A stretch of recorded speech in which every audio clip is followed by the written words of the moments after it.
É um pano de linho descorado marfim com várias marcas um pouco mais escuras. É realmente a imagem de Jesus Cristo momentos depois de sua crucificação, como muitos acreditam? As manchas são realmente o seu sangue? Segundo os testes de datação pelo carbono, não. Eles indicam que o tecido de 4,30 metros é uma falsificação medieval inteligente.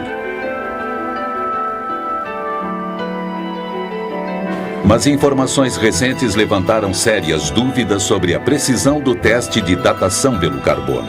Os cientistas estão novamente voltando suas atenções para a antiga pergunta. Esta é uma imagem de Jesus crucificado?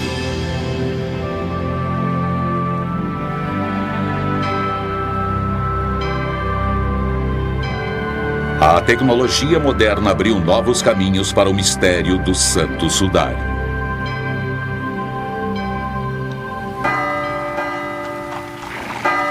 Catedral de Turim, Itália, 1898.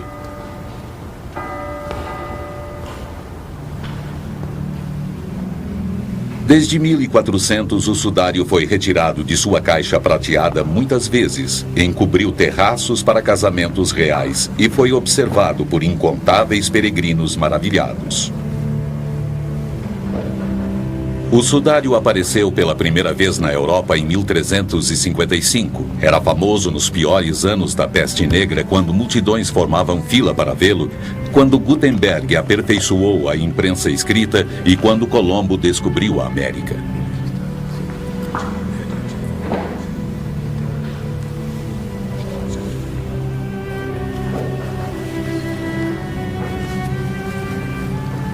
Numa época em que faltavam instrumentos científicos e as falsificações eram comuns, não havia como resolver a questão da autenticidade do sudário. O povo, em geral, considerava que o sudário era autêntico, mas o debate entre a ciência e a religião estava apenas começando. Em 1898, a Igreja permitiu que o tecido fosse examinado pelos olhos impessoais de uma invenção bastante recente, uma câmera.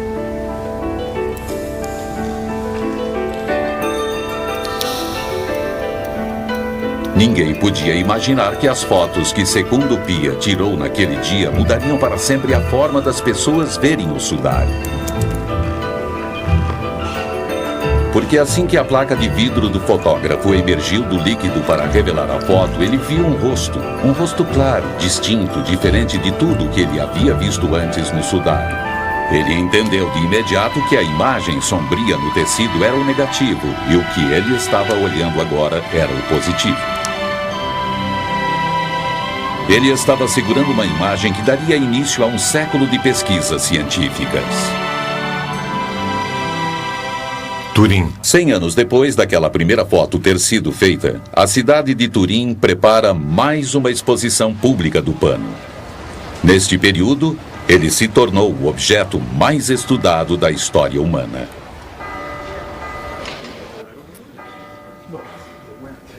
Um novo local high-tech está sendo preparado para o sudário. Uma câmara hermeticamente fechada de alumínio e vidro, da qual o ar é retirado e um gás neutro, o argônio, é introduzido. Quando o sudário for colocado aqui dentro, nunca mais ele vai ser enrolado ou manuseado sem cuidados. Toda esta atividade pode parecer estranha se, de acordo com os testes de datação pelo carbono, o sudário for falso. Trata-se de fé cega ou existe motivo para se duvidar das descobertas científicas? O sudário é novamente centro de controvérsias. Numa entrada lateral, o acesso é supervisionado por guardas.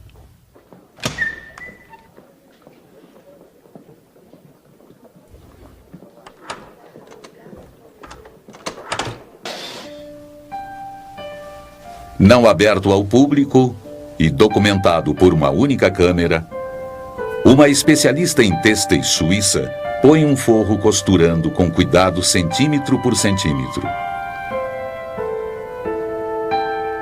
Para o curador do sudário, não resta dúvida de quem este sudário cobriu um dia. Questa immagine Pois bem, Esta imagem representa um homem que morreu torturado e crucificado. No sudário de Turim há 3 tipos de sinais. Os sinais mais evidentes são chamuscamentos de um incêndio que quase destruiu o sudário na Idade Média. Em seguida, a imagem anatomicamente correta de um homem visto de frente e de costas. E em terceiro lugar, o que parecem ser manchas de sangue. As manchas de sangue conferem com as descrições bíblicas da tortura e crucificação de Jesus, o açoitamento, a coroa de espinhos, o ferimento da lança. Mas o sangue é sangue de fato? E como a imagem foi parar no tecido para começo de conversa? O mistério que envolve estas perguntas desafia cientistas há gerações.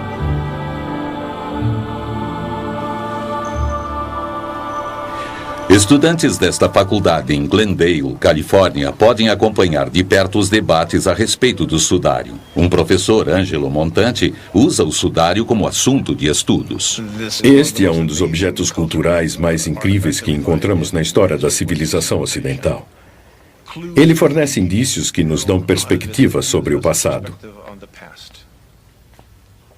A Bíblia não fornece detalhes a respeito da crucificação de Jesus de Nazaré. Mas eu gostaria de chamar a sua atenção para esta mancha aqui, que parece ser de sangue. Se as pinturas clássicas estavam corretas, ele teria sido pregado pelas palmas das mãos, mas não foi. Ele foi pregado pelos pulsos, e deve haver um motivo para isso. E sabemos qual é o motivo graças à pesquisa feita por um médico francês. Há muitos anos, um cirurgião francês fez experiências com cadáveres para provar que a palma da mão não suporta o peso de um ser humano.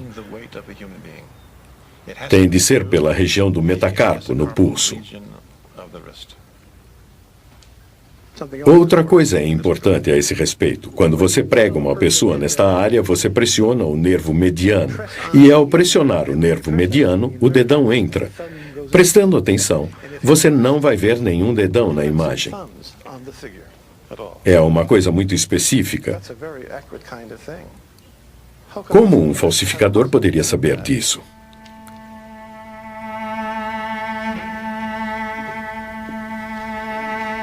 Aqui temos uma imagem ampliada do sudário. Este material escuro representa o sangue. Aqui, mais sangue nos braços e sangramento intenso nas costas. Na lateral das costas, perto da quinta costela, há um fluxo anormal de sangue. Confere com o formato da lança romana que era usada na época da crucificação.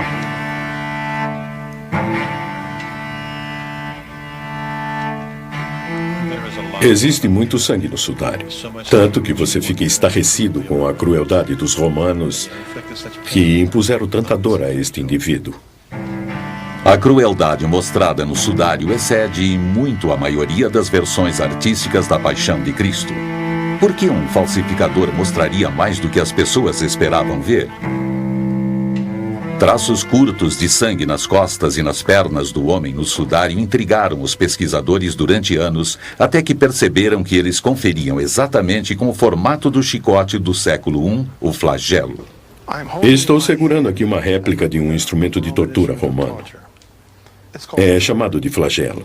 E no final de cada tira temos essas pelotas. Notem que há um espaço entre as duas pelotas.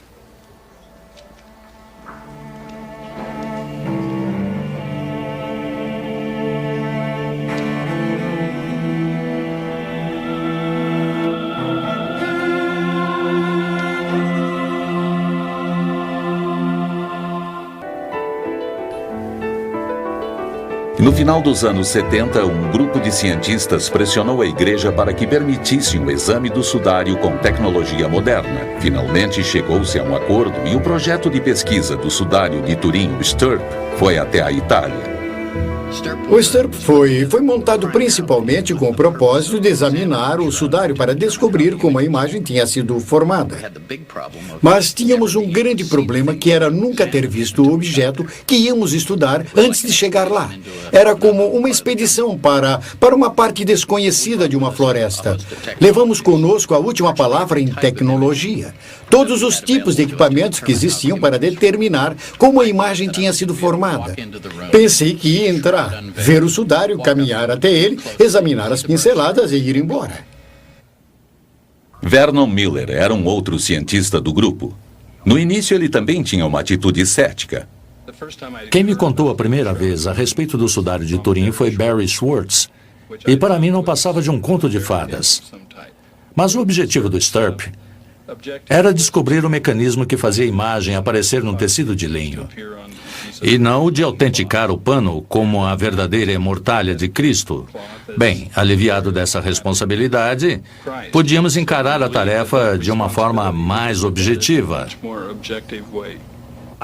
Eu não sabia o que era o sudário. Membro do STURP, Don Lin, tirou folga de seu trabalho normal como diretor do programa de imagens digitais da JPL para a NASA.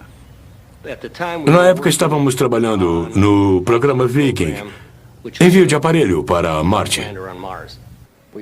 Na verdade, só tivemos um dia para montar o equipamento, desembalar, montar e calibrar tudo. E naquela noite era para examinarmos o sudário por volta da meia-noite. E sabe, por volta das 11 horas, um pouco cedo para o nosso espanto, o sudário foi trazido pelo corredor até a sala.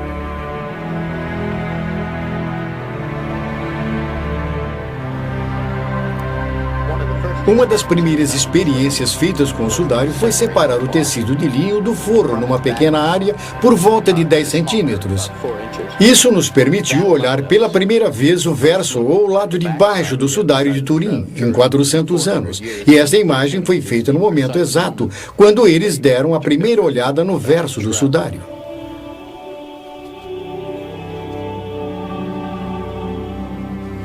Aí o professor Rigg, da equipe italiana, introduziu uma câmera endoscópica entre os dois tecidos. Quando eu vi a luz focalizando por baixo aquela terceira mancha de sangue, eu desliguei as luzes da sala. Ele ligou o foco de luz e pela primeira vez pudemos ver que as manchas de sangue haviam penetrado no tecido, como era normal, mas a imagem não aparecia. De imediato, uma descoberta importante. Quando se olha de frente, tanto a imagem quanto o sangue são vistos claramente. Mas quando o raio de luz vem por trás do sudário, o sangue é visível, mas a imagem não. Era uma coisa que não sabíamos até aquele momento e que significava que a imagem não podia ser uma pintura, ou haveria uma densidade de tinta no sudário que apareceria na foto com a luz focalizada. Estávamos ansiosos para saber se o sangue era verdadeiro ou não. Quando eu examinei o sudário nos testes iniciais, o sangue não me pareceu verdadeiro. O sangue parecia muito vermelho e fresco para uma coisa que supostamente tinha 2.000 anos de idade. Para provar se o sangue era verdadeiro, pegamos amostras com uma fita colante, que bem mais tarde mandamos para exame de laboratório. Só muitos meses depois tivemos a confirmação de que era sangue de fato. Bom, no próximo slide mostramos o sangue verdadeiro na fibra do tecido. Trata-se do sangue de Jesus? É o sangue de outra pessoa que eventualmente foi crucificada pelos romanos? É o sangue de um homem inocente usado para criar um embuste espetacular? Uma das teorias da formação da imagem no sudário dizia que se tratava de chamuscamento, porque a cor é parecida com o chamuscado do forro de uma tábua de passar. Na luz natural, o chamuscamento e a imagem são parecidas. Como o chamuscamento reflete a luz ultravioleta, fotografamos o sudário usando raios ultravioleta. A imagem do corpo não apareceu. Conseguimos imagens maravilhosas no sudário, mas a imagem do corpo não apareceu, provando que a imagem não era formada por chamuscamento. Quanto ao que poderia ter causado a imagem, os cientistas descartaram possibilidade após possibilidade.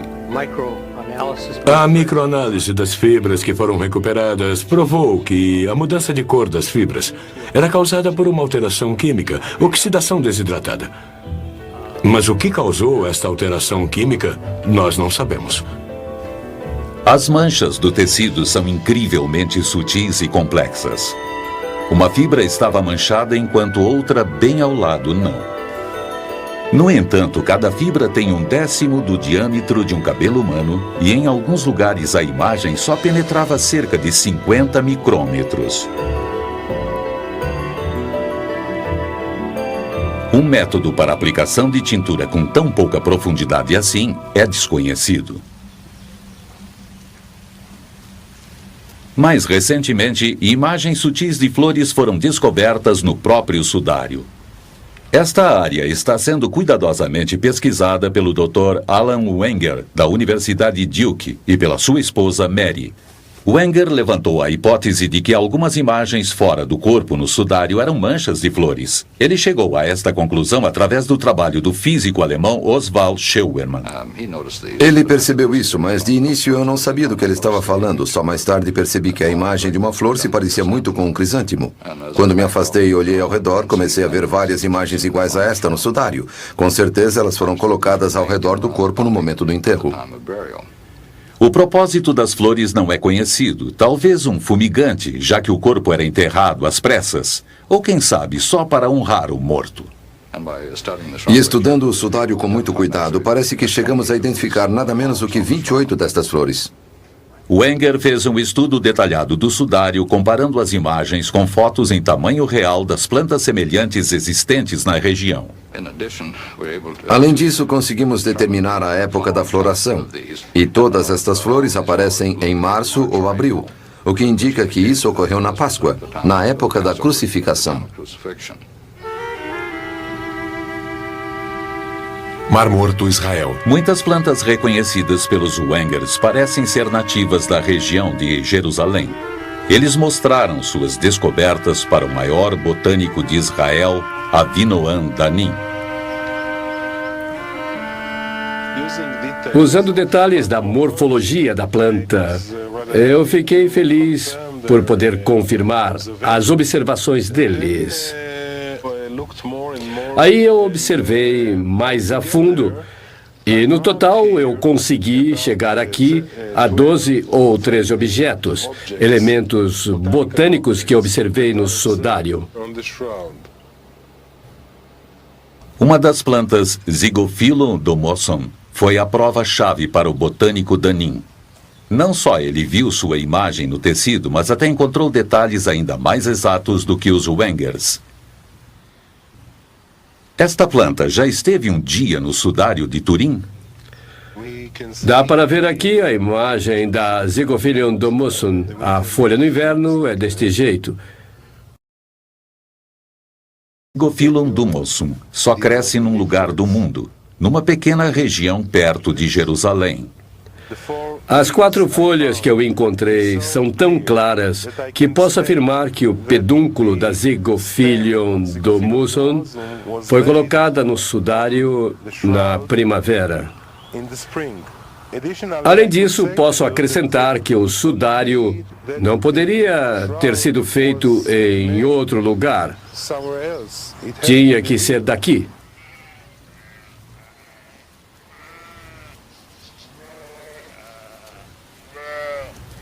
Se havia flores ao redor do corpo, com certeza haveria pólen também. O pólen pode durar milhares de anos e no microscópio cada tipo é diferente. Indícios pequenos demais a olho nu no aguardo do detetive certo. Em 1973, o criminologista suíço Max Frey foi autorizado a colher amostras de pólen das fibras do sudário. Ele as conservou em lâminas. Com prática em botânica, ele passou anos analisando as amostras de pólen. Ele morreu antes de terminar e publicar suas conclusões, mas o trabalho foi retomado por outros. Usando a tecnologia mais moderna, eles podem identificar exatamente cada grão de pólen e rastrear a planta de origem. Uri Baruch é o maior perito em pólen de Israel. Trabalhando com o Dr. Danin, ele calcula o tipo e a frequência do pólen nas lâminas do Frey. Há bem no fundo da minha mente uma espécie de semente com esse tipo de pólen. E este aqui ainda era desconhecido. É a primeira vez que esse tipo de pólen aparece. O objetivo é determinar exatamente que tipos de plantas rodeavam o corpo e quais as que prevaleciam. Dos 58 tipos de pólen identificados até agora, 28 plantas só existem no Oriente Médio, prova de que o tecido passou parte de sua história lá. Muitas ainda fazem parte da vida das pessoas da região, como a Fagonia mollis. As folhas da Fagonia mollis são usadas pelos bizantinos no sul do Sinai para curar ferimentos superficiais. Eles pegam os pedúnculos verdes e as folhas, queimam, e a cinza em pó é aplicada no ferimento. Eles chamam o pó de uraga.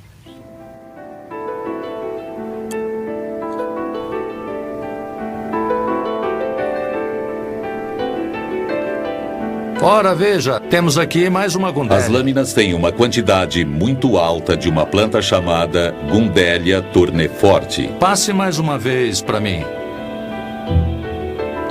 Esta amostra específica veio de uma área próxima da cabeça do homem no tecido.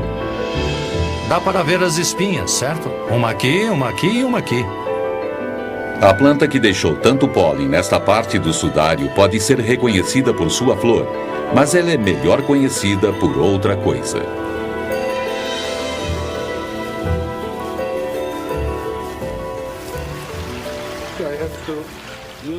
Tenho que usar a faca porque a planta tem muitos espinhos. Esta é uma Gundelia tourneforte, a planta que tem a maior quantidade de grãos de pólen no sudário de Turim.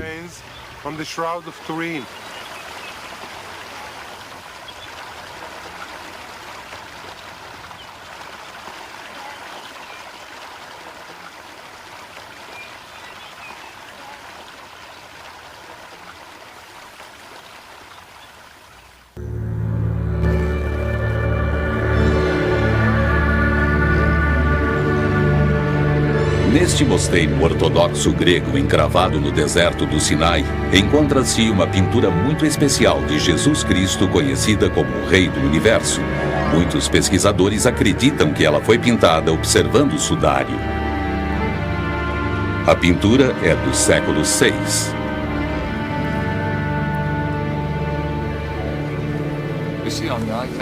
Vemos no ícone que o olhar tem a aparência muito abrangente. Quando comparamos com o sudário, vemos que o olhar no sudário tem a aparência muito abrangente e parece estar um pouco fora de centro. O Dr. Wenger aperfeiçoou uma técnica de luz polarizada para comparar imagens do sudário com outras imagens como o Rei do Universo. E quando giramos o filtro e olhamos estas duas imagens na tela, uma imagem vai se diluir se encaixando na outra. Fazemos isto para comparar com exatidão. No ícone podemos observar o que parece ser um rasgo descendo pelo rosto neste ponto. Aí, se projetarmos o sudário, vamos descobrir que há uma pequena mancha, eventualmente de sangue, descendo no mesmo local. Se passarmos para a ponta do nariz no ícone e aí voltarmos para o sudário, observamos que a configuração do nariz é exatamente a mesma. Observando os lábios do ícone, notamos que aparentemente eles apresentam rachaduras. E ao olharmos o detalhe no sudário, notamos que todas estas marcas são visíveis no sudário.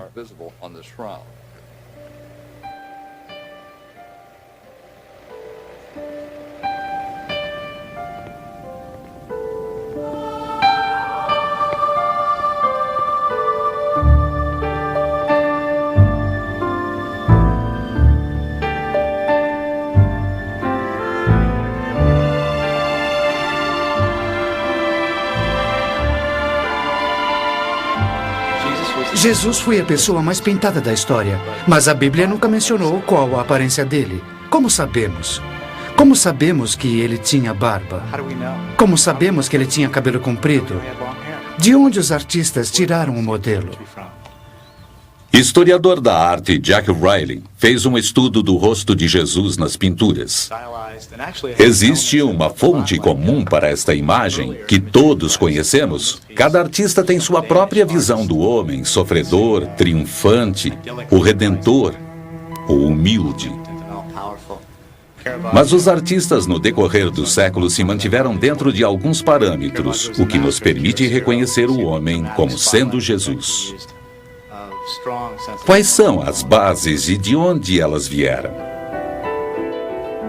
Riley e muitos outros pesquisadores acreditam que havia um protótipo de Jesus que fixou as diretrizes há séculos. A procura deste protótipo levou os pesquisadores de volta aos primeiros séculos após a morte de Jesus. Como um artista passaria desta imagem para esta imagem, onde temos barba, sem barba, o cabelo caindo, dividido no meio dos dois lados, e não aqui? Este Jesus parece um deus romano. Foi pintado de maneira jovem. Ele não tem as mesmas características. A pergunta é, o que está faltando?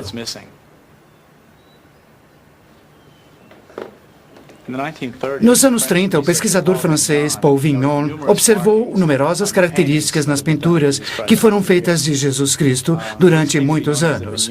Estas vieram a ser conhecidas como características Vignon. Primeiro notamos esta linha atravessando a testa de Cristo. E olhem só isso, um quadrado geométrico de 3 lados formando o nariz. E também outro triângulo bem aqui no nariz, o nariz alongado característico de várias pinturas do Cristo daquela época. Os pesquisadores identificaram os olhos de coruja, o nariz alongado e as demais características de Vignon no sudário. Seria o sudário modelo original? Temos aqui algumas reproduções de pinturas do século XI e XII, nas quais vocês vão notar estas características geométricas. Primeiro, bem aqui acima do nariz, dá para ver aquele estranho quadrado em forma de U, com 3 lados. Os olhos de coruja, o nariz alongado é típico. Observem as 2 mechas compridas de cabelo sobre a testa. Em todas as 4 imagens, em todas se vê mechas de cabelo. Não apenas uma, mas na verdade sempre 2 mechas de cabelo. Todas estas características, todos estes pontos congruentes me levam a acreditar que alguma coisa influenciou estes artistas.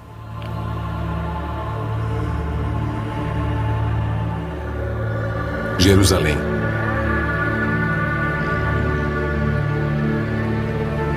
Se o sudário é a mortalha de Jesus, ele começou sua jornada aqui, onde Jesus morreu.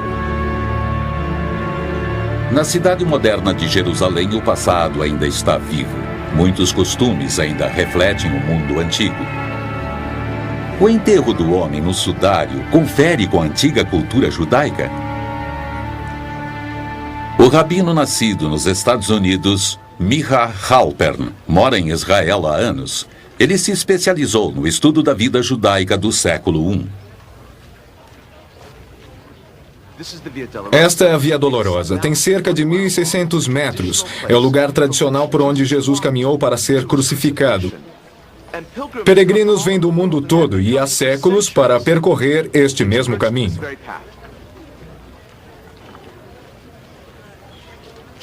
Jerusalém, na época, era uma cidade judaica e, em consequência, Jesus teria sido enterrado no contexto da lei judaica. Pesquisadores do sudário acreditam que o enterro de Jesus, embora apressado, foi efetuado de acordo com os costumes judaicos. A Bíblia judaica preconiza que deve-se guardar o dia de sábado para mantê-lo santo. Na sexta-feira, à tarde, as pessoas se apressam e correm para terminar os seus afazeres antes que o sábado tenha início. O mesmo ocorria também há 2000 anos. Jesus foi tirado da cruz numa sexta-feira a fim de ser enterrado às pressas antes do sábado começar, porque nada pode ser feito no sábado. Nada de trabalho, só descanso.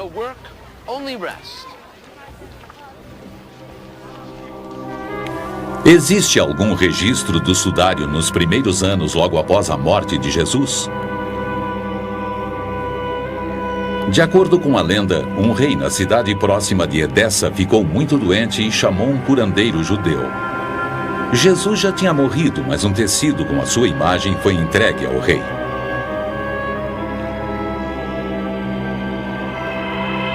O rei Abgar ficou curado imediatamente e o tecido milagroso ficou conhecido como um manto.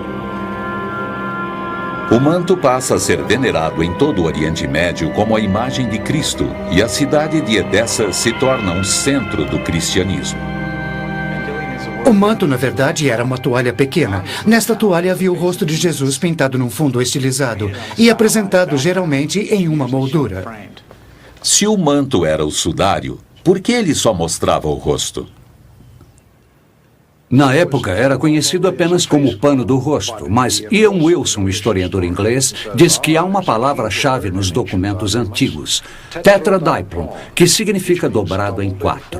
Se você dobrar o sudário em 4, vai ter um pequeno retângulo com o rosto no meio.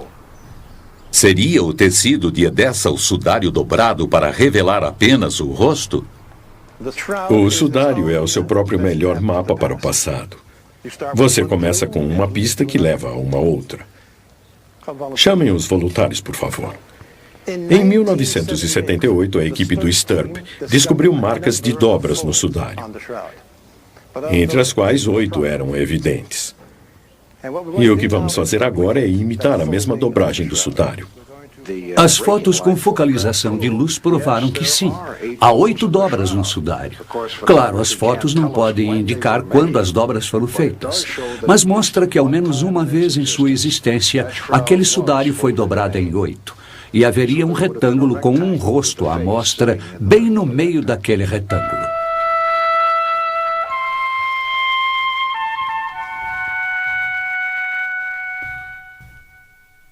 No ano de 944, o manto foi transferido para Constantinopla, onde periodicamente era exposto ao público.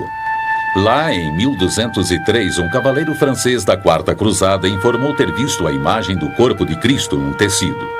Um ano depois, os cruzados saquearam a cidade e levaram os espólios para a Europa. Aqui o registro do manto termina de repente e o registro do lenço começa.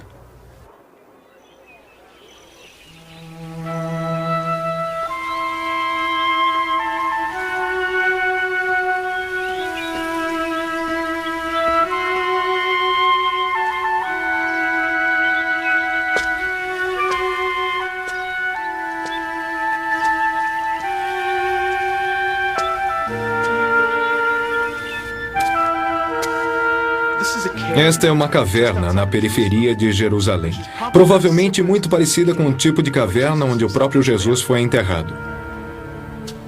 Era fechada com uma pedra grande, uma enorme rocha, e é assim que a Bíblia cristã, na verdade, descreve o enterro de Jesus.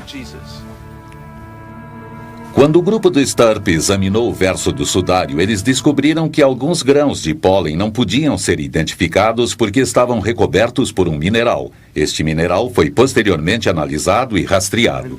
Ao investigar o mineral, eles descobriram que se tratava de um tipo de calcário. Um calcário muito, muito raro e típico de uma região na periferia de Jerusalém.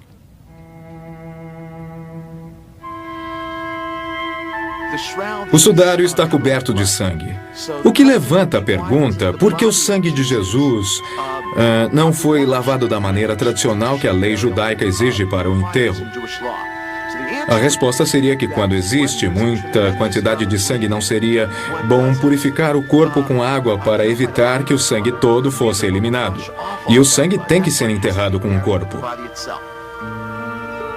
Isto ocorre ainda hoje nos casos de ataques terroristas contra Israel, para dar um exemplo.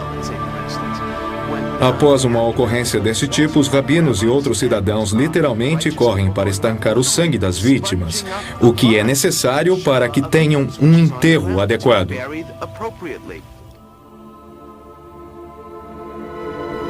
De acordo com a Bíblia cristã, 2 panos foram encontrados na tumba, o sudário e um outro tecido. Acreditava-se que o segundo teria coberto o rosto de Jesus logo depois que ele foi retirado da cruz. Simão Pedro viu o tecido de linho no chão e também o pano que havia coberto a sua cabeça. Esse não estava com o tecido de linho, mas enrolado e separado num canto. Este pano, denominado de lenço, encontra-se atualmente em Oviedo, no norte da Espanha. Jorge Rodrigues é membro do Centro de Estudos do Lenço da Espanha e Mark Cousin escreveu um livro recentemente sobre o lenço e o seu relacionamento com o sudário.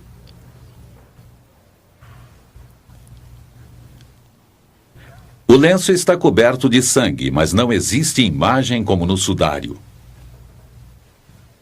Acredita-se que este lenço foi retirado do rosto antes do corpo ser embrulhado no sudário. O lenço está fugindo do perigo. Ele sempre esteve adiante dos invasores, escapando por pouco, sempre indo mais para o norte, em locais mais seguros. E é aqui que ele ficou. Este era o lugar mais seguro da Espanha durante a invasão dos mouros. Ele começou a jornada saindo de Jerusalém no ano de 614 para escapar ao avanço do exército persa. Primeiro foi levado para Alexandria e foi sendo levado cada vez mais para o oeste pela costa africana até chegar em Toledo, na Espanha cristã. Quando a invasão dos mouros teve início na Espanha em 711, o lenço foi despachado às pressas para as montanhas do norte, escondido numa caverna.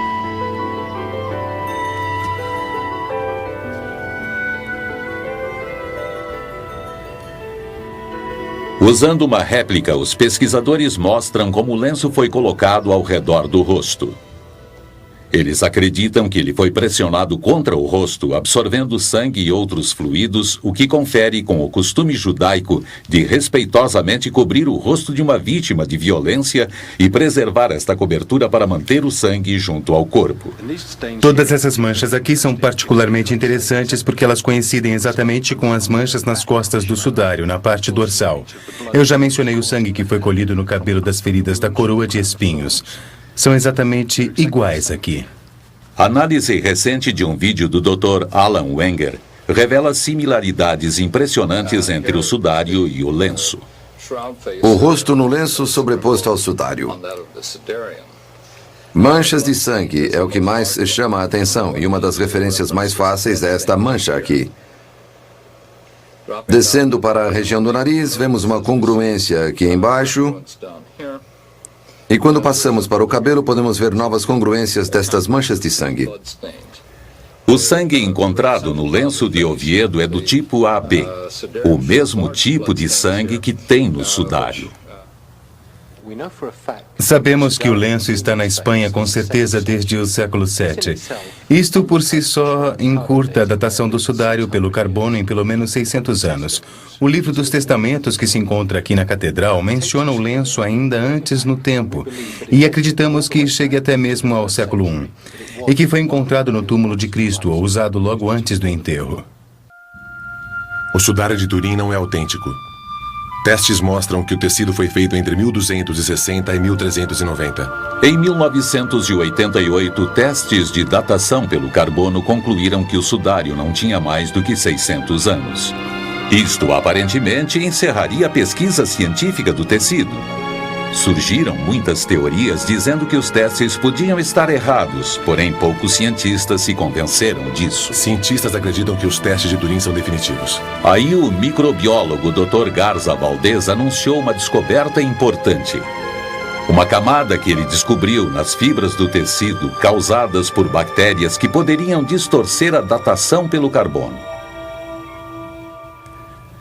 Em 1996, ele testou algumas fibras do sudário e encontrou camadas suficientes a ponto de deturpar consideravelmente o teste de datação.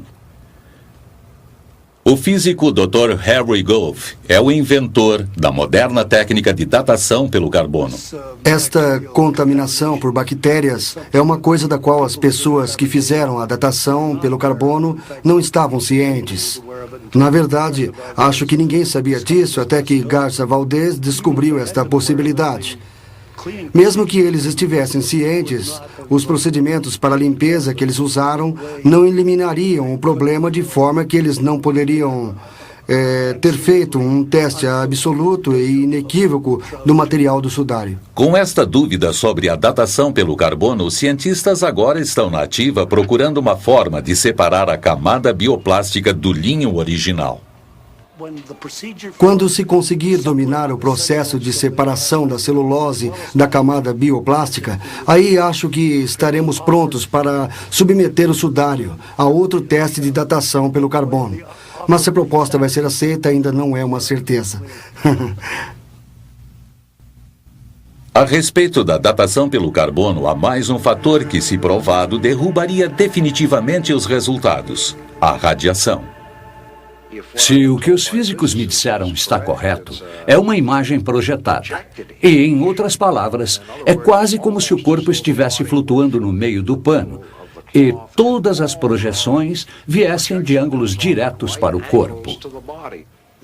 Esta imagem fica em linha direta com o corpo, que está paralelo à gravidade. É uma coisa tão diferente que tem que ser explicada pelo fenômeno da radiação. A radiação pode ser a única forma de explicar descobertas recentes de que a imagem é como um raio-x que revela estruturas internas do corpo. Estamos vendo os ossos, os metacarpos aqui. Ainda mais intrigante é quando passamos para a área do pulso. Fazendo a sobreposição e focalizando, podemos identificar aqui os ossos do pulso específicos do sudário de Turim. Vemos características do esqueleto na profundidade do corpo que combinam com um tipo de emanação de raio-x. Assim, para nós, a imagem, além do contato direto do sangue, é basicamente formada por esta incrível e única ocorrência de radiação. A superposição do crânio sobre a face do sudário revela estruturas internas com uma nitidez incrível. Estamos vendo imagens de dentes aqui. Ao sobrepor e focalizar esta região, podemos ver no sudário os dentes, incluindo as raízes. E qual é a fonte da radiação? Alguns pesquisadores acham que tem a resposta para isso também.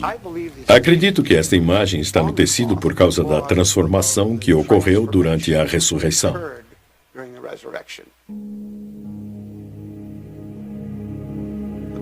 O corpo foi transferido de um meio para um outro e, com isso, deixou um rastro.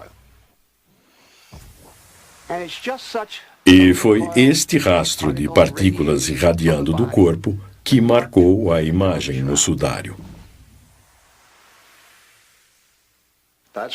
É por este motivo que temos o efeito tridimensional no caso. O que causa isso eu não sei, e muito menos como essa energia emana de um corpo.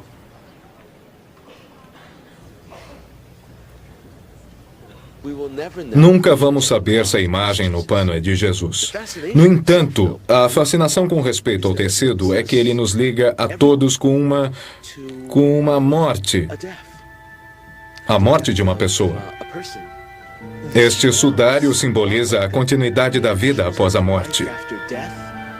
Existe um mundo depois da morte? Qual é o significado do sudário? Eu não acho que ele seja essencial para a fé de alguém. Mas no mesmo capítulo 20 do Evangelho de João, que descreve a descoberta da tumba vazia, também temos a história do ceticismo de Tomás. Acho que ainda há uma porção de pessoas no século XX cujos certificados de nascimento espiritual são do Missouri. Vocês têm que me mostrar. O que manteve a minha atenção estes anos todos foi o mistério da coisa. Eu sinto que há indícios no sudário que ainda não foram descobertos. Ainda não foi evidenciada e esclarecida para o povo a verdadeira história do sudário e como ele veio a existir.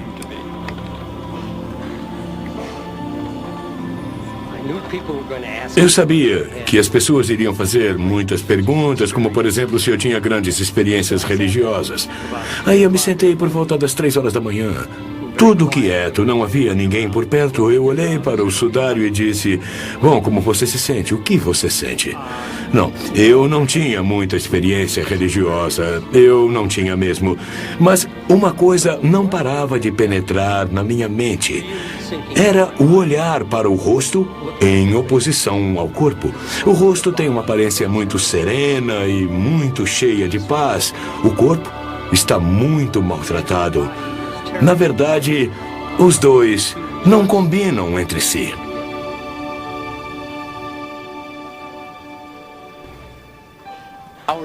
Nossa equipe gastou centenas de milhares de horas e o tempo todo sempre se lembrando de que o nosso objetivo principal era determinar como a imagem tinha sido formada, mas não chegou a uma conclusão.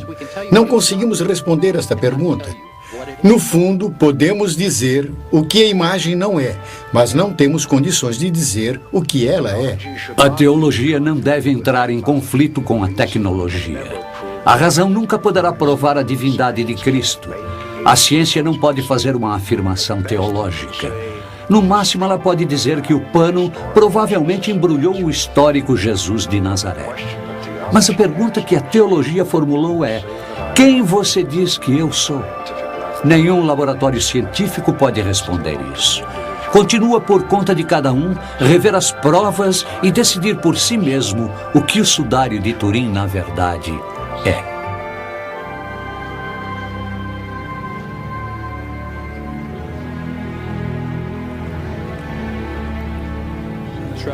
O sudário de Turim me impressionou mais do que qualquer outra coisa na vida. Ele manteve minha atenção total durante mais de 20 anos. E eu não terminei até o momento. Acho que ele vai ser o meu maior objeto de estudos pelo resto da minha vida.